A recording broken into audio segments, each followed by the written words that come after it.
everybody, it's Dandruff with your news cartridge for Thursday, July 13th, 2017. Today begins with yet another delay of the game No Kuni 2, which was due in November, but is now releasing on January 19th, 2018. Redeemer is a top-down brawler with both melee and ranged combat, and it's releasing on PC on August 1st. It's coming to PS4 and Xbox One, but currently has no release window. And then Warhammer End Times Vermintide is getting some free content called Stromdorf DLC on PC. The console version is currently being worked on. Gran Turismo Sport finally has a release date of October 17th in North America and October 18th in Europe. In update news, the Overwatch PTR has gotten a huge update, with Doomfist getting a few changes, along with McCree, Reaper, Reinhardt, and Zarya. For the full patch notes, please see the links in the description down below, along with links for sources for all of today's stories. And then finally for update news, Xbox has gotten a system update which now allows people to use custom pictures for their profile and the ability to co-stream with up to 3 other people on Mixer. A new feature that I find neat is the ability to sign in with a specific controller. So if you have multiple people in the house who use the same Xbox, then you can sign in by pressing a single button. In mod news, the Just Cause 3 multiplayer mod has its release date pinned down for a week from today on July 20th, and best of all, you can get it through the Steam Workshop. If you play Diablo 3, then be prepared to play it a lot this weekend, because Blizzard is offering a double XP weekend which starts tomorrow and runs until Monday. Tomorrow is also the day for the 26th and final elusive target for Hitman. They appear in Makaresh and are known as the Entertainer. On a completely unrelated note, I'm going to be in Morocco tomorrow, where I'm going to be putting on a live show, and I'm going to be wearing a bulletproof vest. That was a joke. And that brings us to our final topic today, which is Nintendo ending the production on the new 3DS in Japan. The new 3DS XL seen here is still being produced, and you can also still buy the new foldable 2DS that was released not too long ago. This could mean that Nintendo isn't seeing many sales from that particular hardware and are reducing production because the XL version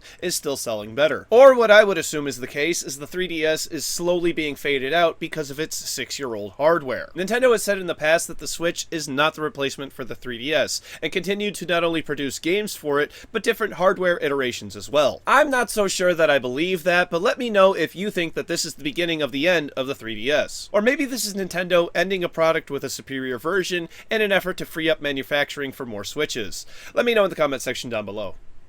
Alright everybody, strap in. We've got 47 games for tomorrow's game releases. For PC, Ohata Krepkoi, Fly Simulator, Clumsy Fred, Panda Love, Super Rocket Shoutout, Survival Tycoon, Choice of Zombies, Fallen Cube, Sphere Frustration, Calzor 2000, Sorcerer's Dream, Block Survival, Legend of the Lost Islands, Rich Life Simulator VR, Golem Creation Kit, Double Play, 2-Play VR Baseball, Mr. Blaster, Mad Sector, Runaway Train, Cycle, Balloon Saga, Jet Bros, Deep Fear, Nasway, Spirit of the Ancient Forest, Bullet VR, Castles, Destroyer Invasion, Rusted Warfare RTS, Whip the Vote, V, Batter Up VR, Flight Unlimited 2K18, Chinese Souls, Howa Garden, My Personal Angel, Castaway, Home Designer, Anti-Sphere, Hand Simulator, Genetic Cognito, Canvas Quest, Masked Forces, Zombie Survival, Grav Blaster, Edge of Insanity, Farmington Tales, Ballistic Attack,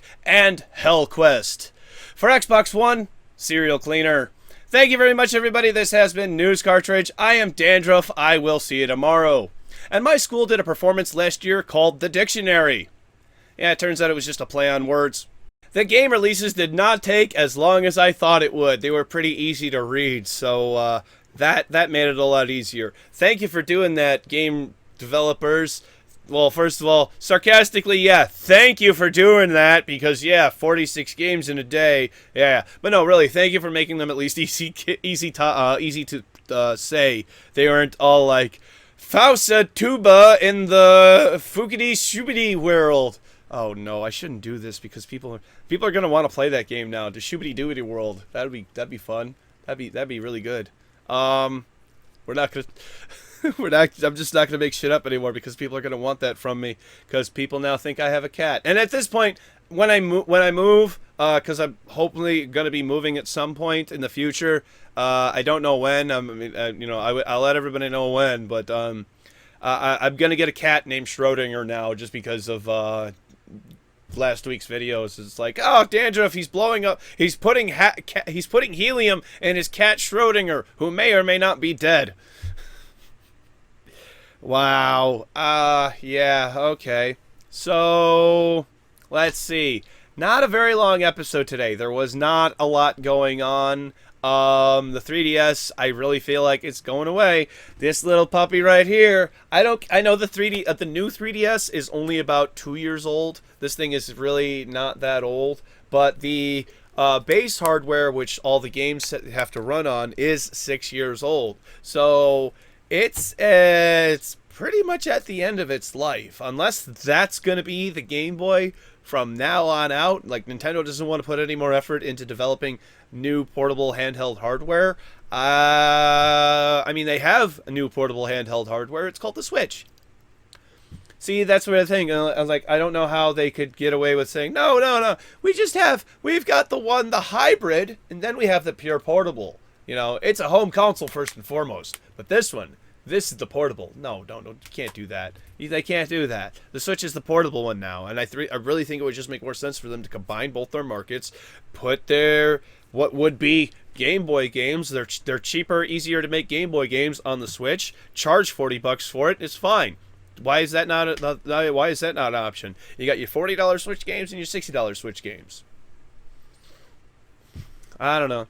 But also the reason why today's episode was a little bit short is I did write it a little bit short because I was on a podcast with Musical Antihero and two other people who I'm still getting familiar with their channels. One of them is a musician, and I believe the other one just does reviews and talks about stuff.